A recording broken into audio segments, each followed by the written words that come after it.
Good afternoon, everyone, and thank you for spending your hour with us today for our Wednesday webinar series. As we are waiting for everyone to populate, today is a special event today here at our webinar series with Talent Connections because we have our very own Tila Jackson, but we will get to that in a second.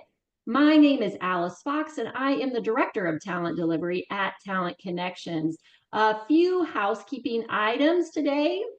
This is a 1 hour recorded webinar. If you have any technical questions, and Tila, if you can go to the next slide for us, that you can email me at alicefox@talentconnections.net. Participants will be muted. You can use the question and answer if you do have any questions, or you can also put them in the chat. We do, for this year, we've started the chat box, and so you can put anything in the chat that you would like or any questions, and Tila, we will definitely get to them either during this presentation or at the end. This webinar is approved for one SHRM professional development credit, and the activity code will be given at the conclusion of the webinar. Today, everyone, you are in for a treat. Tila has a passion for people, talent, and organizational culture. As Senior Vice President of Talent Connections, Tila has been instrumental in building Talent Connections into the organization it is today and is often referred to as the HR talent guru. She has partnered with C-suite executives in her career to lead thousands of searches over the course of her 20-plus year career in talent acquisition. She has a reputation as a trusted partner and leader to support organizational HR and business transformations. Prior to joining Talent Connections, Tila held key positions in corporate talent acquisition with Georgia Pacific, Turner Broadcasting, and Cigna. Given her investment and success in the human resources industry, Tila has served as a volunteer leader with SHRM Georgia State Council and is an active member in the Society for Human Resource Management, the Association of Talent Acquisition Professionals, SHRM Atlanta, NAAHR, and the Talent Acquisition Leaders Forum. Tila was the first African-American female president of SHRM Atlanta, and Tila founded their Rising Leaders community as well as the SHRM Atlanta Scholarship Fund. Tila is an alumni honoree of Atlanta Business Chronicle's 40 Under 40 and a supporter of numerous nonprofits. She has served as a board member for the Brian Jordan Foundation and has been featured in various news and media outlets. Tila earned an MBA from Mercer University and a BA in Business Human Resources, and she attended on a full academic scholarship from the University of Tennessee, Martin. Originally from Nashville, Tennessee, Tila has called Atlanta home since 2000. Everyone, it's my pleasure to present to you Tila Jackson from Talent Connections. Take it away. Well, welcome everyone, and thank you so much for spending your lunch hour with me and Alice today. It is a special treat to be able to speak on our own company's webinar. As many of you know, I speak around the country and all over Georgia.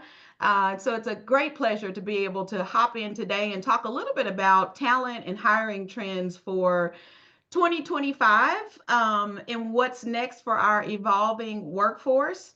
We do know and understand that most of our audience here is made up of HR professionals. So you will see an HR bend to what I speak about and what I share about. And hopefully it will be something that is important to you and will impact your day to day as you make decisions and drive through talent decisions throughout this year.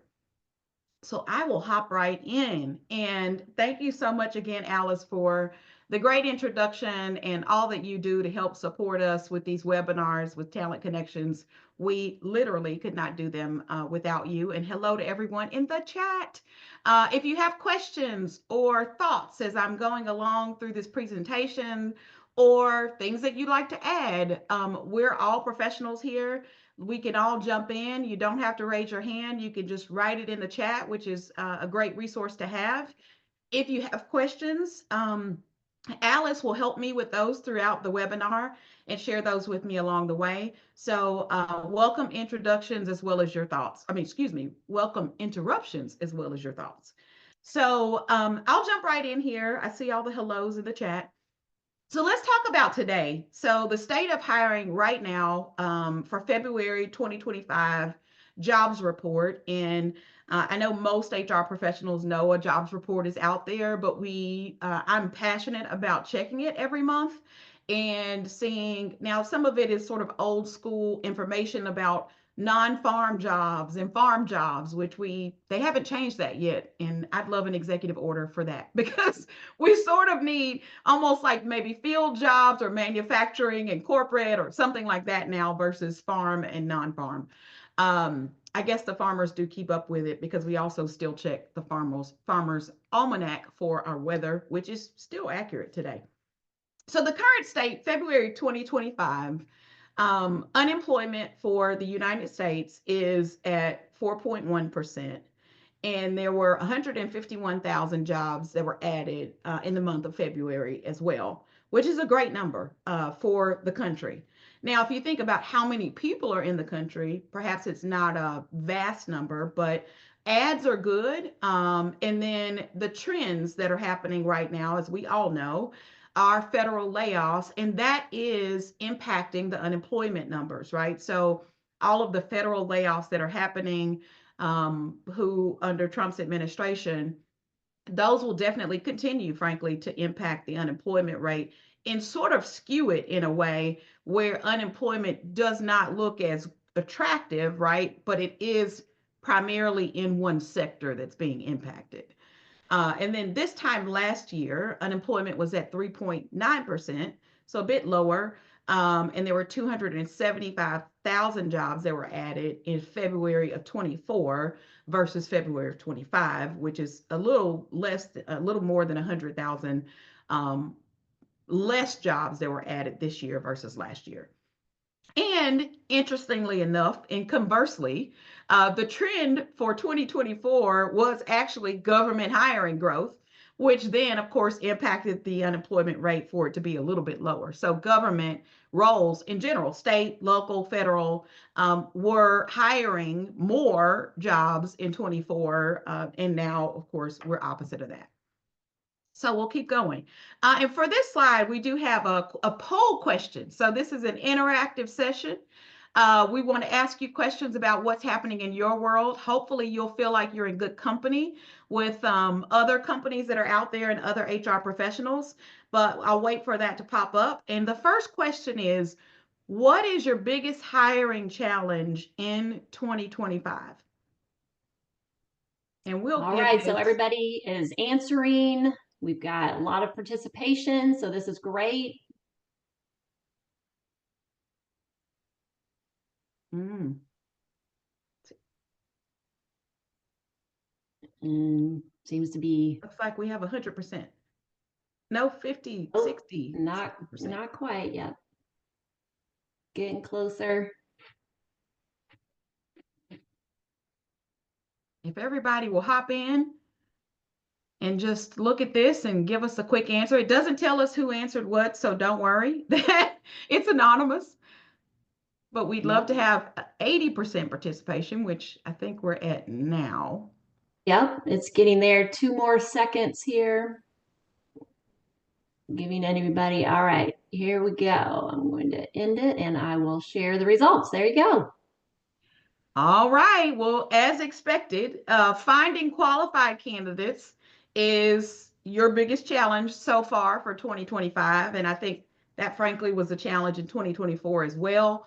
And competitive compensation. So companies are losing talent based on compensation barriers or guardrails that are in place. And that is so accurate because, as we know, compensation, the walls and the guardrails just went to the wayside in 2020, 2021, 2022. But around 23, companies started saying, okay, we need to get some reins on this and we need to get some barriers back in place as it relates to compensation. And we need to stick to those. And also, on top of that, companies said, okay, not only are we going to build back in these guardrails, but we are also now going to say, if this person has, if the job requires 10 years of experience and this person has 10, we're going to pay on the left side of the bill curve. But if they have, let's say, 15 and they check all of our boxes, we'll pay on the right side of the bill curve for the compensation for that role. So it's been very interesting to look at the midpoints being sort of a hard and set in stone number, but then also where companies will go to the left or right of that depending on the number of years of experience. And look, we all understand that companies had to get a hold on the finances of paying people, right? And their budgets. And so we get that. But finding qualified candidates is extremely hard in today's market. So now we'll talk a little bit about the talent trends. We've asked this question, your challenge. Oops, excuse me, I went a little too far there. And we'll talk through some of these. So again, if you have anything to add, feel free to add it in the chat. And we'll continue to have this a collective conversation.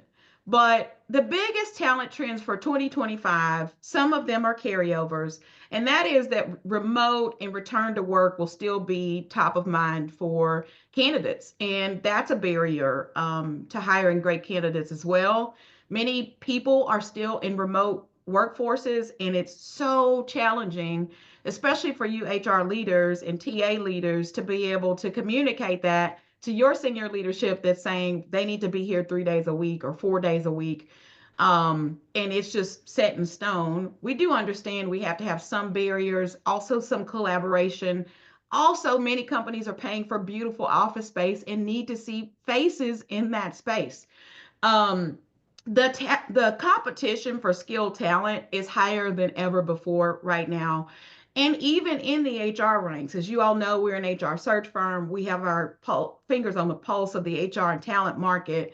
Compensation remains to be, a highly skilled role that's a highly competitive marketplace, but also HR directors and business partners. And then, of course, IT roles and finance roles, skilled talent competition, even though the market could feel like it's more of a candidate's market right now. If you just look at numbers and roles, um, it's still highly competitive, and the pools are still so small that it's making it even more of a candidate's market, even though companies can feel like they have the control right now, which you do in a sense.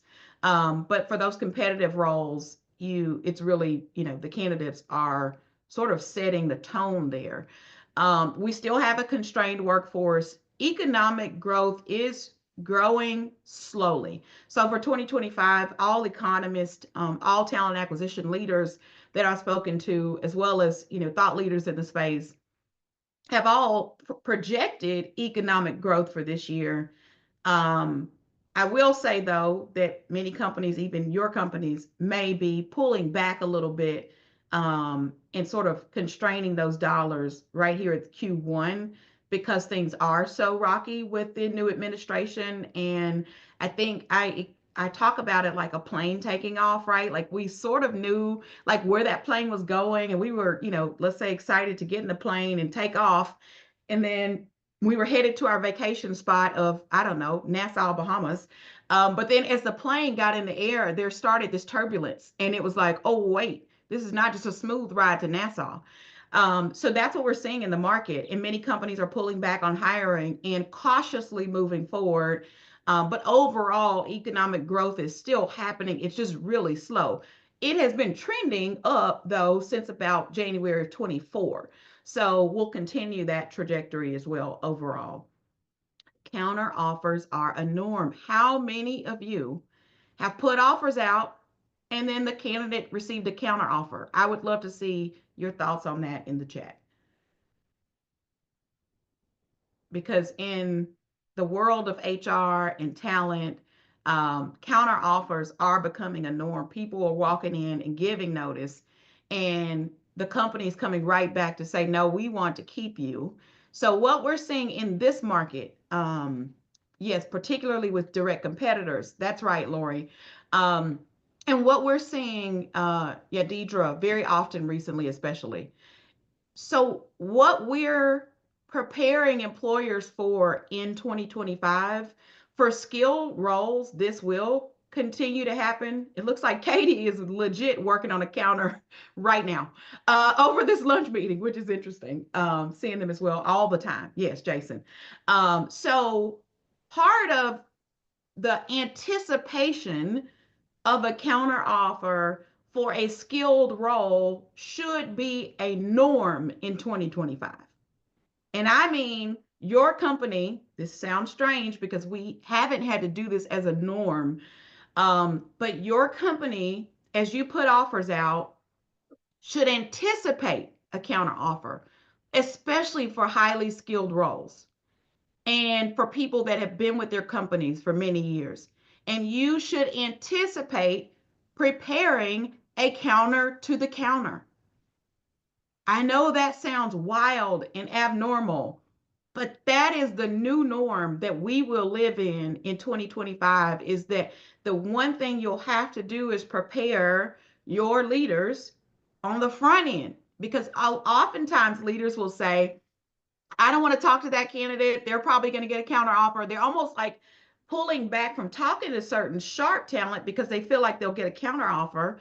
And I say to that, we need to mentally prepare our leaders and our budgets for a counter to the counter, and to send flowers and to send cookies, right? And to have a budget for those things to help, because the days of just putting out a piece of paper that has an offer on it and to an employed candidate, right?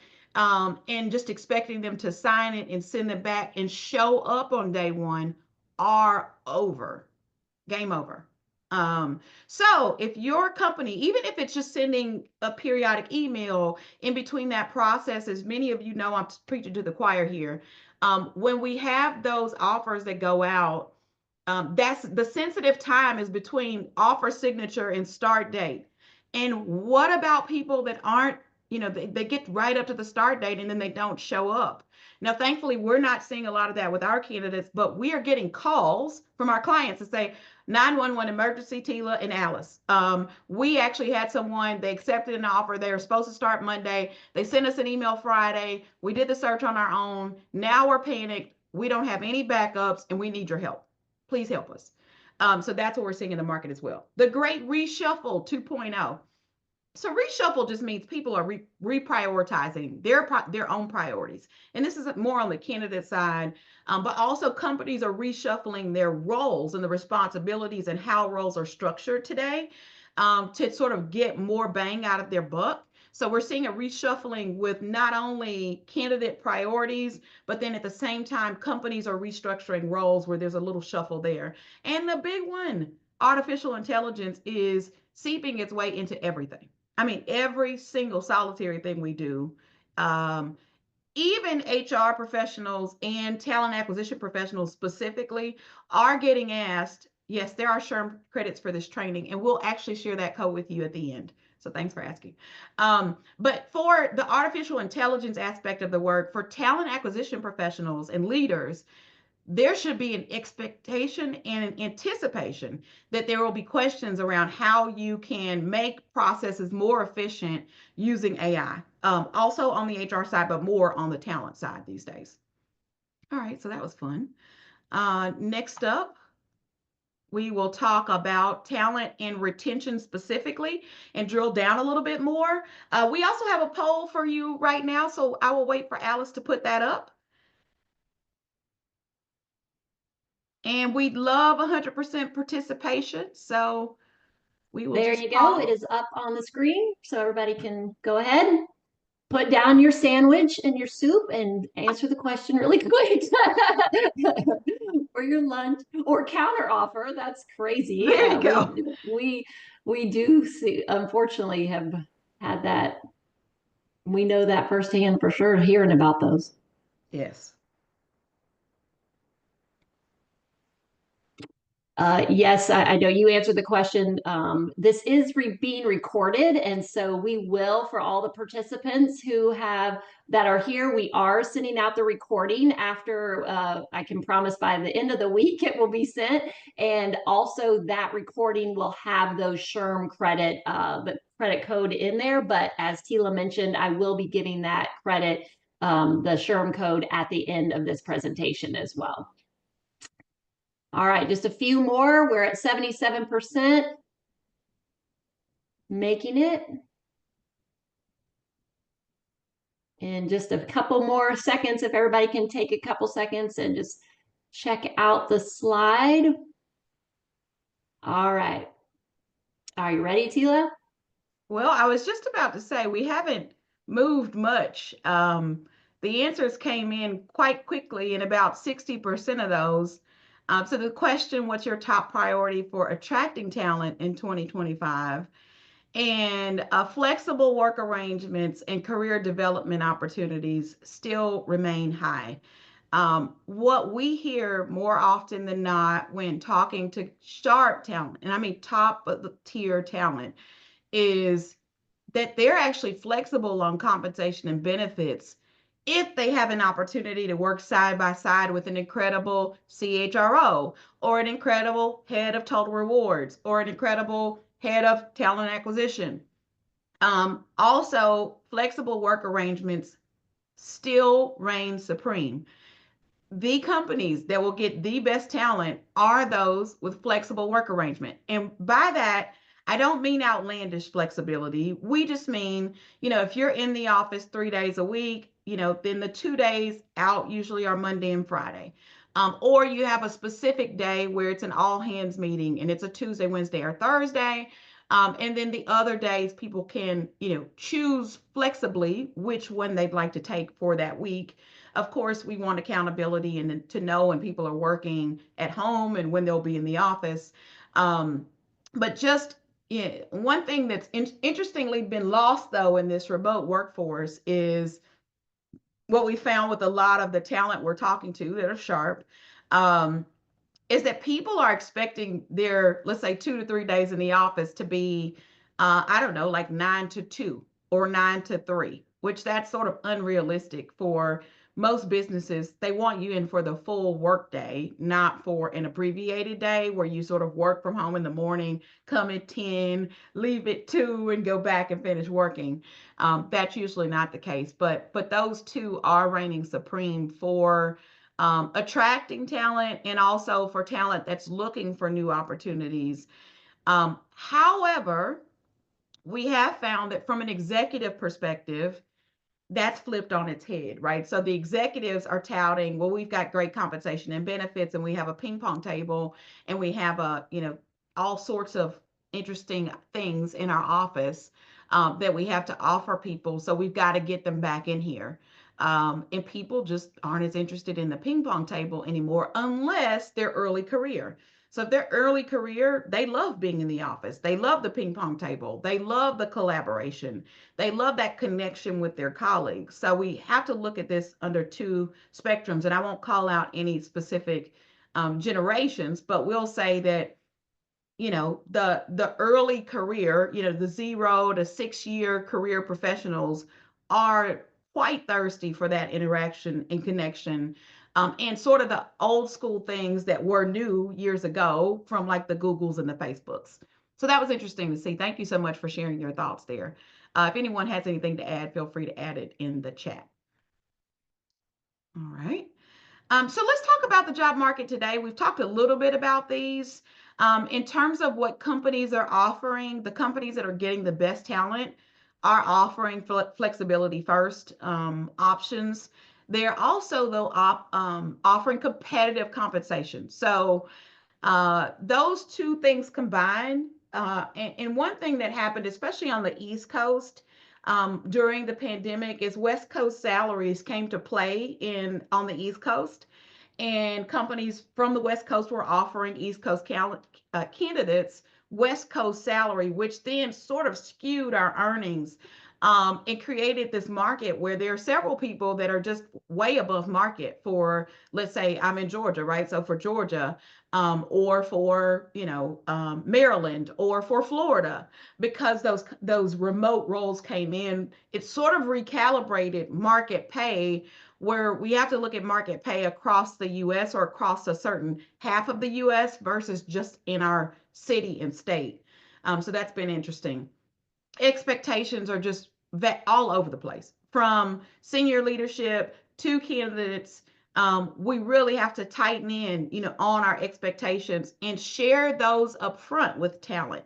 So when you're talking to talent, maybe not in the first conversation, clearly, but as you meet with them for the first time, whether it's Teams or in person, or Zoom, to have that conversation to just cover the basics. It sounds really strange, and I'm sure some of you are over there sort of saying, nodding your head. Um, but now we do have to cover the basics. So our work arrangement is we're in the office 3 days. Those 3 days we're in the office 8 to 5 or 9 to 6. Usually everyone's in and out between 7 and 9, or they're out between 4 and 6. And then on the 2 remote days, 4 meetings, we expect you to be on video, for any Teams meetings that you have. It's really interesting how we're having to communicate things that are pretty rudimentary. And I know for Talent Connections, even with our internal team, when we have meetings with over Teams, we are all on video. Now, thankfully, we don't have to mandate that, and certainly if someone's driving to an event or something like that, there are exceptions. But we are finding that the explanation of expectations, is key for attracting the right talent as well, so that everyone's on the same page. Technology integration is key. We'll talk a little bit more about AI down the road here. We talked about global talent pools. Diversity, although it has become, sort of a political phenomena, I'll call it, diversity will always and still be the differentiator, right? And it's not about edging up talent because they're less qualified but diverse.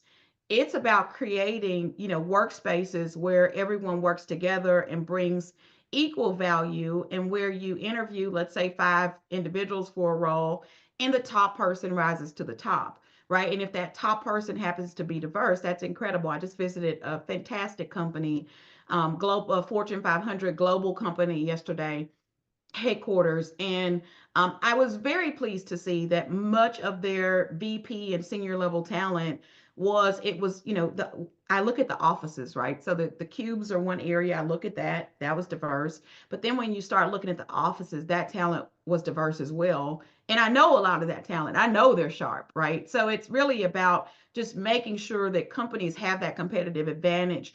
And HR and talent acquisition is really where that starts, creating those diverse candidate slates and making sure that, for Talent Connections, Alice and I and our team talk quite a bit about, is our slate diverse? Our clients expect that, right, when they work with us. Being specific about basic expectations is key to help candidates opt in or out through the interview process. Yes, Sharon, totally agree with that. And it is interesting that we have to share those expectations, but it's different everywhere now. So if you're not doing that with talent that you're considering for roles, and not in a way that you're like saying it's rigid, right? But just giving them a basic foundational understanding of the expectation, because people think of all sorts of things in different ways. Skills-based hiring, we talked about that. And then candidates' talent in the market, are still looking for opportunities where they can join a company where they feel like they're serving a purpose, and also companies that have some sustainability. Again, people that are on that 10-year and less spectrum look more the sustainability. People at all ages, right? They'll look for purpose-driven work. I know we can all say as HR professionals, our work is so purpose-driven. What we do every day is an honor and a privilege. And we hopefully are passing that down to other people that are working on our teams or with us, to help them understand the purpose for their work too. Sheila, So, I've got a real quick question here that's or a comment. Somebody said, I have a friend who is dealing with a salary issue right now. She works for a West Coast based IT company and they are conducting layoffs. She is looking for work in Georgia and finding that she will have to take a significant pay cut to find a role with some of the larger companies based here. How are you addressing this with candidates and the companies you are working with? that's a great question, and something that we, saw again creep in 2020, when the West Coast salaries came to play, specifically in Georgia, and frankly the East Coast in general. But what we have shared with, on the candidate side, right, is that they will, if they would like to stay in Georgia and they're not open to relocation, they unfortunately probably will look at about a 15 or 20% cut in pay, because those salaries are 15 to 20% higher. It is an adjustment. It's not something, that they can control, and it's not their fault necessarily. Now they shouldn't, if this, let's say they were at, we'll just throw out a number, 120,000, they shouldn't have to take 70, right? But they probably are going to come in closer to 100 or 105 versus, let's say, the 120. But also considering, depending on what level they are, bonuses are higher even on the West Coast. So sometimes their bonuses are 30%. Traditionally, in on the East Coast or Southeast, they're 20%. Um, so even that, total comp will be different for them. But it's one of those things where they're just going to have to look at the level of their experience, what roles pay, and calibrate their expectations. Companies, unfortunately, aren't going to do a thing about it. Like, companies aren't going to look at that person's salary and say, oh, they were paid with West Coast dollars, so we're going to match them to our California salary when they physically sit in Georgia or Florida or Tennessee. That's just not, unfortunately, companies aren't really going to adjust that. One thing she can do, though, or he, is to say, I understand I was paid West Coast dollars and I'm adjusting my salary expectations based on that, and then share a range. And hopefully they're within a realistic range for the level of role and the number of experience, number of years of experience that they have. Another tool you could share with candidates who you have this conversation with, who may be just completely off from a salary perspective, is to offer them just like the freesalary.com resource to go in and plug in their number of years of experience or their resume, and let salary.com spit out, what the midpoint and the low and top end of the salary, is adjustment is for Georgia for them. That would be helpful just to get their expectations reset as well. So it's a tough position to be in, and we will see more and more of this along our path. But I think most people are being realistic and just updating their expectations, because companies are not going to pay what they pay on the West Coast for someone sitting in Tennessee or Georgia, even if they're incredibly talented. So next, we'll talk about how we're finding talent in 2025. So trends for finding talent. You might guess that this doesn't look extremely different from how it looked in 22, let's say. But we do have another fun poll question to ask before we hop into these details. Alice, will you help me with that?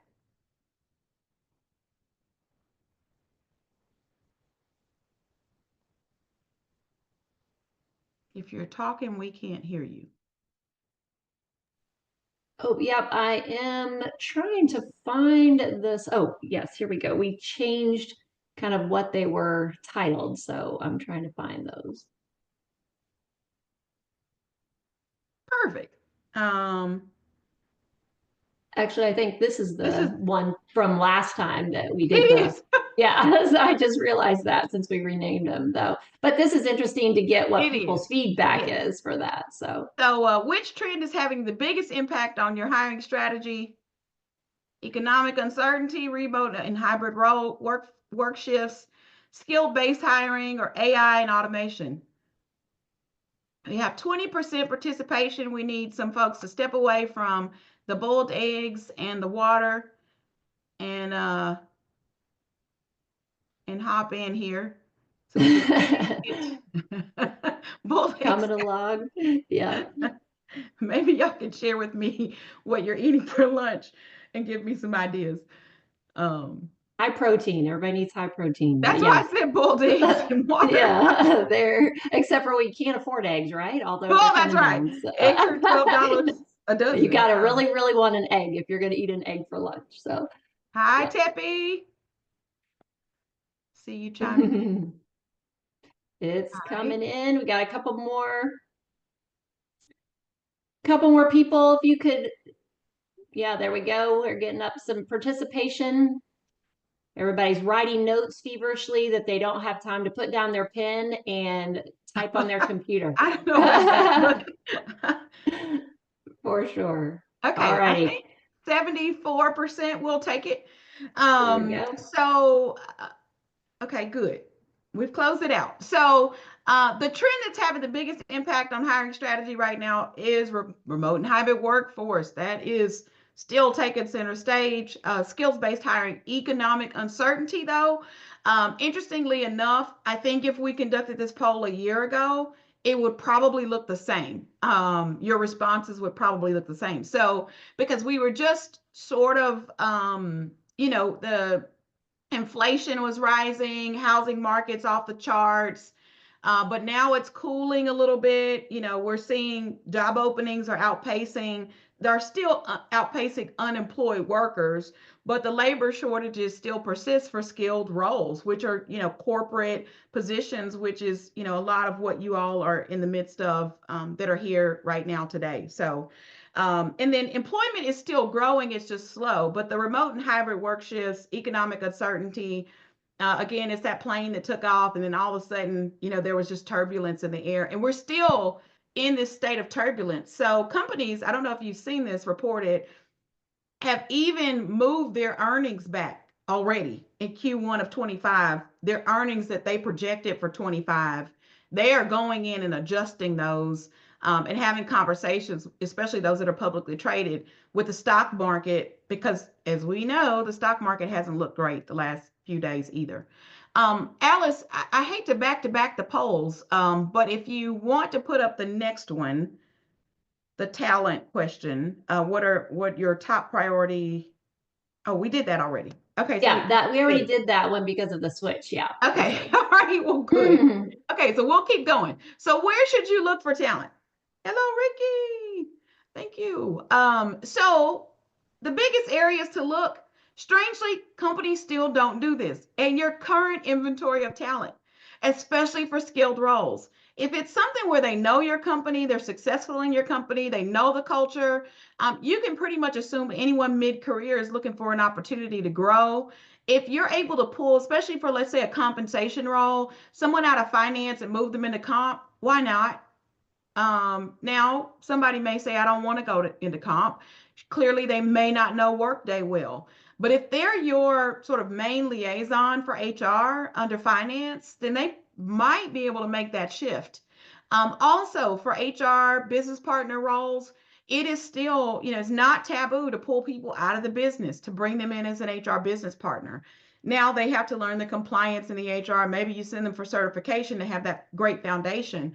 Um, but looking at internal talent, so many companies hire for new roles and miss people that are sitting right in their face just because they created this new role and they just want to put the job ad out there. And then, of course, external, we have to look at current talent supply and demand, because moving someone internally is also, as everyone knows, economically more efficient than bringing in external talent, unless you have some critical, unless you have some critical issues that are happening, or a critical project that's happening that's CEO or C-suite supported, where you do need that specific level of experience to keep things moving. So these sourcing channels, again, not a surprise. Employee referrals, networking, alumni, silver medalist. That is a term that I use for the people that come in second for the job who might have interviewed for it before. Then you go back to and go, well, gosh, they were a strong number two for us and it didn't work out back then.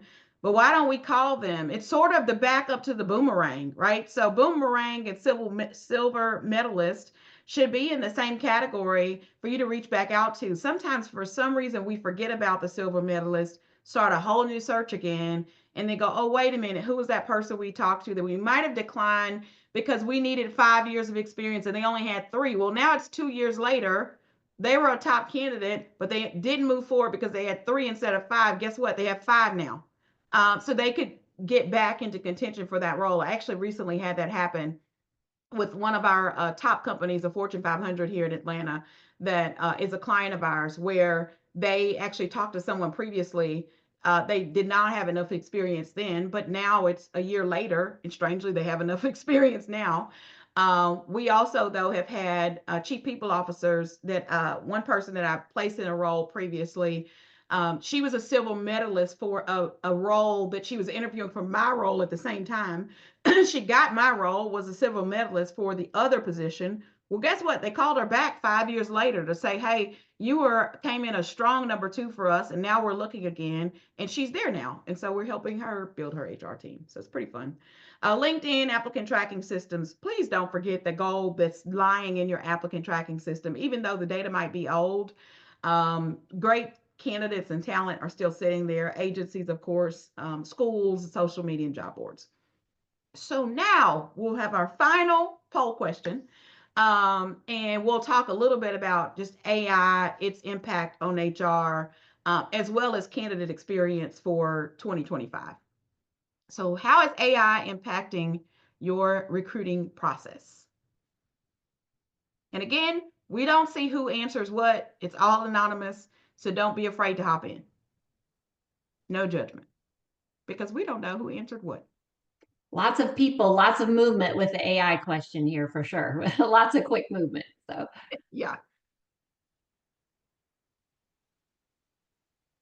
last month, as you know, Tila, we had a great conversation with our Wednesday webinar about AI, and I learned so many great nuggets that I shared. You and I've talked about them as well, Yes. about how to make AI work for us, work smarter and better and faster for us for sure. So,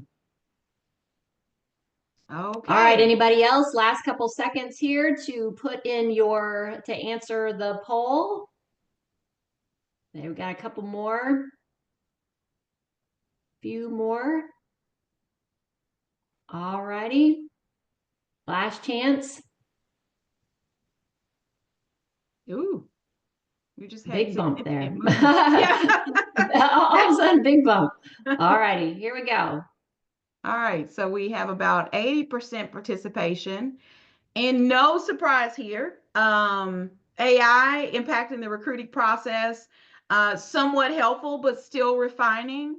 And then no real impact yet for some. Now, for some companies, AI is impacting your recruiting on the back end through your system, right? So it's all naturally happening through a system.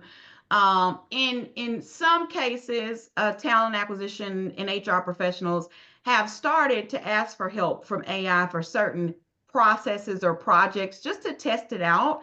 But I would say we're not full believers yet, but it is helping to support some task related items that we can do. I included a great quote from a friend of mine who is an AI like whiz kid. Well, I need to go back. Whoa, how am I going forward and not back? All right, back. So I'm going to read this. It's on a different screen for me, so it'll look like I'm reading. The best way for AI and humans to work together is as creative partners, where AI helps spark ideas, speeds things up, and brings new possibilities to the table. But humans are the ones who give meaning, emotion, and purpose to what's created. I think that's Chrissy Vincent Vega, who I know from the conference circuit in the HR space. She's an AI educator. She has a podcast on AI, especially related to HR. She's just a whiz kid. Um, Not a kid, by the way. The key is working with AI on purpose, not letting it take over. The most exciting and meaningful creations will come from people who see AI as a way to level up their own creativity, not replace it.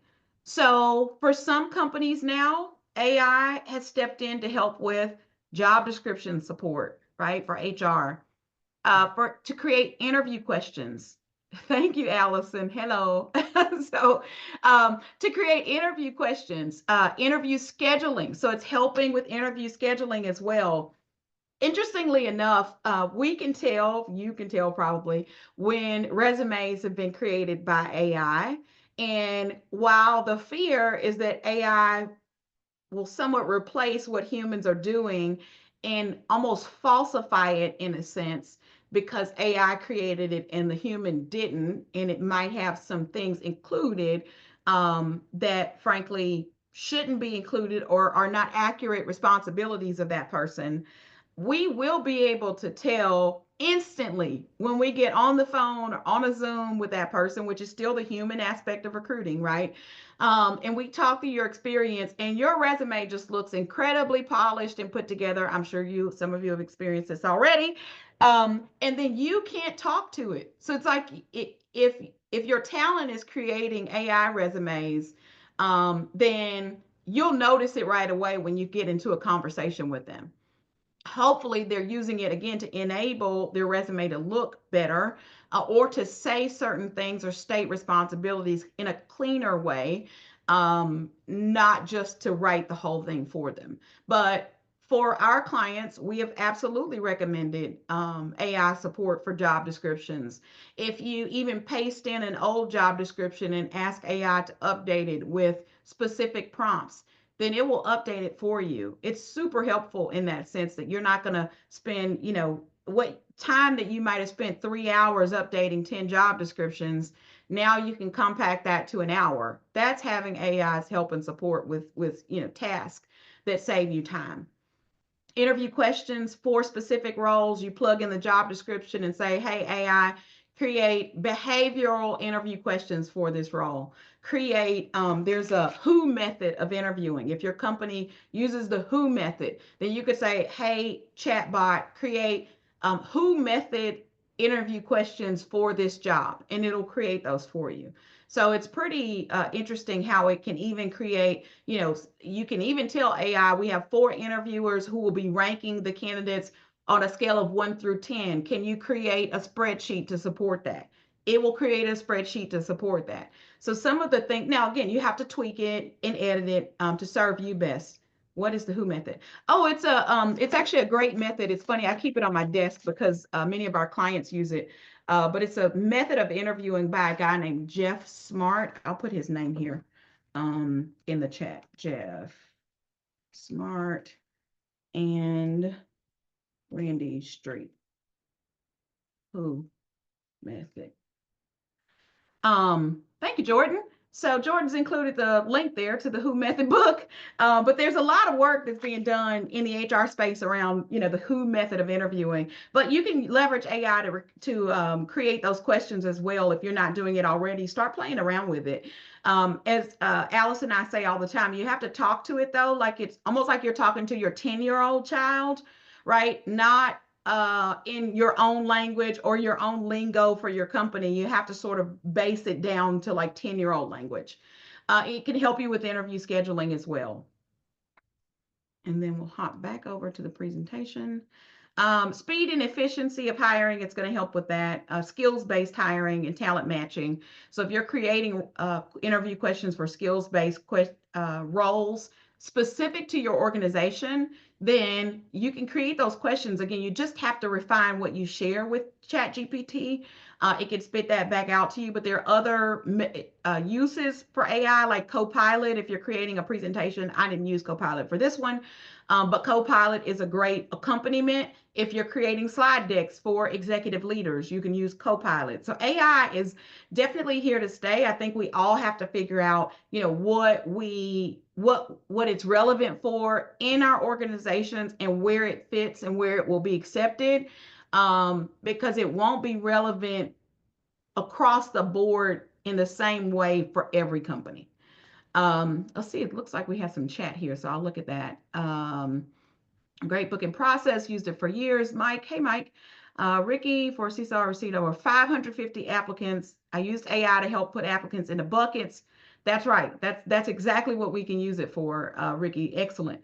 Of course, the hiring decision wasn't solely based on AI, but we also though have to watch out for that, right? Because we used to do that as humans. We would print out 550 resumes. Not really, but the volumes weren't that high. Or we'd use a system, right, to help sort through those resumes by who was the best fit. And then let's say maybe take the top 20 and put your human eyeballs on those. But then also maybe take a sampling of those that it knocked out just to make sure that it's thinking correctly. Because oftentimes, even in like job boards, sometimes some job boards will hide some candidates from you. And if you go into those hidden candidates, that some of them are actually qualified. So it's the same with AI. It's not a perfect science. And you may have to take samplings to see how it's working for you, or also give it more verbiage so that it's more accurate. going forward, but there are many, many ways we can use it. You can use prompt and enter your talent acquisition strategy and ask AI to find gaps. That's right. Great, David. Thank you so much for your contributions in the essence of time. I do have to move on. Okay, so candidate experience, communication and feedback continue to be differentiators. When we're talking about competition on workplace flexibility, remote, work from home, work on site, hybrid setup, we also have to talk to candidates and communicate with them still through the process. AI can help with that as well. You can ask AI to schedule certain communications out to candidates at certain touch points throughout the process. You also, of course, can leverage your system to send blanketed messages that look like it's just from, one to one for each email, with candidates as well. But, thinking and acting like a marketer, especially when you're creating the job description, you could even say to ChatGPT, create this job description for marketing for our company as well as marketing for this role. It will create a completely different look and feel of job description than it would if you just said, hey, create a job description for this HR generalist job and update this description we have in our system. I am not trying to take work away from consultants because consultants are still very much needed. And clearly, HR professionals are still very much needed. I just want to make it clear, though, that AI will not take over our jobs at any point in any time. It will make our lives a little bit easier because most of us are carrying, 4, 5 jobs in one role now. So to help yourself out with streamlining responsibilities and things, you can do some of that to help. Again, I didn't use Copilot for this presentation, but I could have. I didn't use AI for this presentation, ChatGPT to create it, but I could have. Most organizations are leveraging AI power to screen resumes using keyword. That's right. That's right. Have you experienced AI screening helping or hurting your hiring process?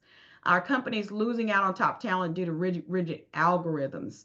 That's a great question. Thanks, Loretta. Yeah, I don't see companies losing out on key talent because they're using AI yet. But again, it's still so new, that no one's perfected it, which is why we still have to pull those outliers and do samplings of all of the data it's leaving out to make sure that it is getting to what we need and not screening out certain profiles. Oh, that's a great question. Does anyone know a cost-effective AI note-taking app? I know there's an app that you can embed into like Zoom for like interviews to take notes for meetings. And I think it's called Meeting AI or something like that. But I'm not sure just in, normal note taking. Some systems can help you along with that, but I haven't found one. If anyone has, please share with Ricky. All right, we'll move in. The last thing I want to touch on this slide is preparing your candidates for the process. For some reason, some companies are like, we're not going to give them any tools or any tips. We're just going to say, hey, come in for this interview Friday at 1 o'clock and knock them dead. No, as HR professionals and talent acquisition professionals, we want to help prepare them. So if you have a document that you can send them ahead of the interview, that shares a little bit about, what they should expect. Is it a behavioral interview? Is it a who method interview? Is it a traditional conversational interview? The person's style, right? What they should wear. That's important. Now, as most of you who know me know, am always, dressed the same pretty much, no matter where I'm going. I don't care if it's a manufacturing facility or a corporate office. I'm going to pretty much be dressed the same. But some people really lose sleep over that. So you want to help them with that. And then tell them what are the next steps? What's the follow-up? We cannot lose talent. In terms of the trends that we're looking at, we can't lose talent because we slip on these little things that don't help prepare our own, especially the top candidates, for the role. But oftentimes, I think what we're seeing in this market is that the top candidates, when they go in person, sometimes the whole thing can reverse, and the fifth candidate is now number one and the fourth candidate is now number two. But that all helps, with preparation and getting them ready for the interview. These things are given. Glassdoor, Indeed, for reputation management. In terms of just talent trends, we can't leave these things behind. That's why we're addressing those today. You may say, why is she going to reputation management on a hiring and talent trends topic? Because we can't leave these behind. Glassdoor and Indeed employer accounts are still important to be able to sort of thwart what people are saying. Your reputation as a company is certainly still important, keeping that intact. A way to thwart the naysayers on Glassdoor is to constantly put out information about your company, about your brand, about your hiring, about what your team did for lunch yesterday, about the fact that your team met with the sales leader yesterday to talk about their new sales hiring goals. Put that information out there because then that will take over the algorithm versus your negative Glassdoor reviews. I think we all know that, but just have to share it. And any spotlights and highlights that are happening in your company. We do track trends and spotlights from our client companies. If you create a Google alert, you can do that for your company. It's funny how many people miss the news about their own company, and then you can share that online as well. Again, those things will start taking over the algorithm versus maybe a couple of recent negative Glassdoor reviews because you had a layoff or something like that. So the measurements of success. So we have to look at metrics. Metrics are not one size fits all. You do have to look at what's important to your C-suite. Most of that is relates to talent, trends, recruiting, retention, are dollar related, right? What is equivalent to dollars for that C-suite is what you want to share with them. Timing is everything. You guys can read this one on your own, but it's just some little scenarios. So what if 30% of our offers are countered by the candidate or company? We'll explore increasing our comp target. Now, that can't happen in every company. So sometimes you do have to come to the realization that we may not get our number one choice every time we go to market. We might get our number three choice candidate every time we go to market because our pay is not at market. We don't pay at market pay. I think when companies make that decision, though, they're inherently also making the decision that they're not going after that top layer of candidates. They're going after the second and third layer, and that's okay. It's just a recalibration of sorts. And I finish every single solitary presentation I do with Dave Ulrich's HR model. It has nothing to do with hiring and talent trends for 2025, but it has everything to do with HR and talent for 2025 because it still reigns true. If you have never researched Dave Ulrich's HR model, you should. He puts it in three big quadrants, which are essentially COEs, HRBPs, and then service centers or service or task related or operations, some companies call it. HR operations, business partners, and then COEs. HR, we still are here to be strategic partners, right? But we still can't leave our employees way in the back of the parking lot. So as much as we've become strategic HR business partners, it's also important that we continue to consider and prioritize our employees' needs and be the voice for them at that C-suite table to help the C-suite understand what our employees are looking for, what they're targeting, why maybe we're not retaining employees. Sometimes we do have to be that voice. It's not always a positive message that we're sharing. But we also want to always balance that whether you're a TA or total rewards or the general HR business partner function, being that strategic partner and being that employee champion, should always come head to head.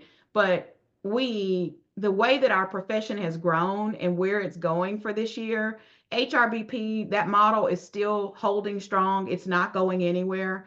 The COE model is still holding strong, although it is shuffling a bit. So we talked about the great reshuffle 2.0. Some of the COE roles look a little bit different, especially for HR this year. But we also still need, we also all still have an administrative component of our roles that we have to get right in order to be able to then level up to show up as a strategic partner or an employee champion. And I encourage you, many of your companies have great stories to tell about talent, about hiring certain people out of certain situations, about maybe hiring a deaf person or a blind person or someone with special needs that you've accommodated who's been with you for many years. Tell those stories, be that champion so that you can continue to attract really strong talent to your organization. That sits, as a foundation to that purpose and sustainability that people are attracted to. And although we get mired in all of the details of what we have to do on a day to day, I just want to still encourage you to still have that passion and that spark for HR, because we're all representative of this profession and we all want to give it our all every day. And that's it. I'll let Alice take back over. Thank you so much. And I know we're right at 1 o'clock here. Here are the ways to get, if you are one of the people out there that do not know Tila Jackson, here is a way, all the ways that you can get a hold of her and reach out to her and ask any additional questions. We had so many great questions in the chat. Tila, if you can move along to show that, Sherm. Obviously, Talent Connections and Career Spa, we're definitely would love to hear from you, and go to the next one. Next slide Mhm. for us for the professional development activity code is 25-QKZAC. Make sure that you, for your recertification, they have been approved for professional development credits through SHRM, so make sure that you follow the information, and that is that. And then go to the next one.